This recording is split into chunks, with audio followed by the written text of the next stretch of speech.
গেল মাসে ভারত বাঁধ খুলে দেওয়ায় বন্যায় প্লাবিত হয় দেশের দক্ষিণ অঞ্চলের বেশ কয়েকটি জেলা, যার মধ্যে অন্যতম ছিল চাঁদপুর। বন্যার্তদের সহযোগিতায় সে সময় অনেকে এগিয়ে আসলেও পানি কমে যাওয়ায় এখন আর তেমন সহযোগিতা আসছে না।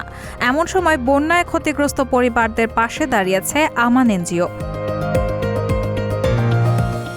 আল খিদমা ইউরোপের অর্থায়নে এবং আমান এনজিওর সহযোগিতায় চাঁদপুর জেলার ফরিদগঞ্জ উপজেলাধীন ১২ নং চরদুখিয়া ইউনিয়নে অসহায় ও দুস্থদের মাঝে চাল, ডাল, তেল, চিনি, লবণ এবং প্রয়োজনীয় জিনিসপত্র সহ ১৫০টি প্যাকেট বিতরণ করা হয়।